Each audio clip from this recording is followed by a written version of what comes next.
Titanic the love story 15 अप्रैल 1912 के शुरुआती घंटों में एक शानदार समुद्री जहाज आरएमएस टाइटैनिक का दुखद अंत हुआ।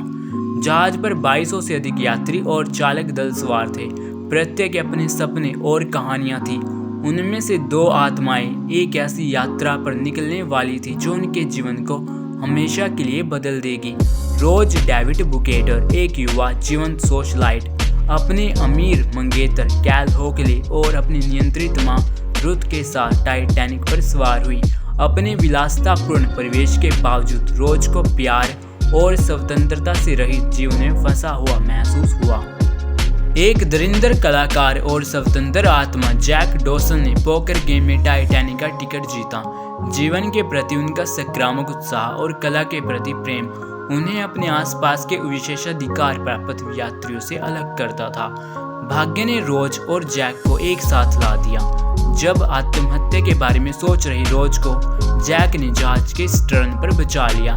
जैक की लापरवाह रवैये और उसके आंतरिक सब में वास्तविक रुचि ने रोज को मोहित कर लिया, जिसने सामाजिक वर्ग से परे एक निश्चित प्रेम संबंध को प्रज्वलित कर दिया। जैसे जैसे उनका रोमांस परवान चढ़ा, रोज ने खुद को कर्तव्य और इच्छा के बीच फंसा हुआ पाया। कैल की ईर्ष्या और रुथ का जैक के प्रति तिरस्कार ने मामले को और भी अधिक जटिल बना दिया।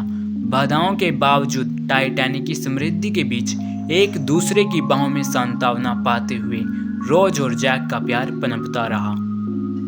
उनकी प्रेम कहानी 14 अप्रैल 1912 की उस भयावह रात को अपने चरम पर पहुंच गई, जब टाइटैनिक एक हिमखंड से टकरा गया। जैसी अराजकता फैल गई और जहाज डूबने लगा, रोज और जैक ने जीवित रहने के लिए संघर्ष किया। जीवन के लिए बेचैन होकर एक दूसरे से चिपक गए।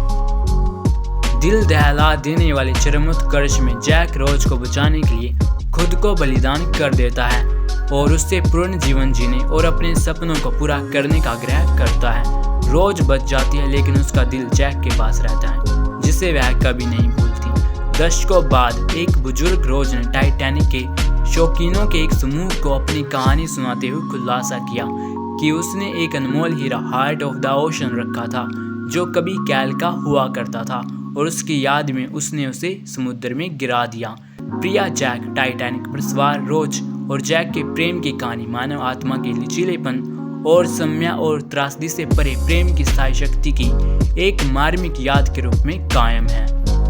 तो अगर आपको यह कहानी पसंद आई है तो उसको लाइक करना ना भूलें, और ऐसी और कहानियाँ सुनने के लिए आप हमारे चैनल को सब्सक्राइब करके इसकी बेल आइकन दबा सकते हैं, ताकि आप तक हमारी नेक्स्ट वीडियो आसानी से पहुँच जाए और आप उसको देख सकें।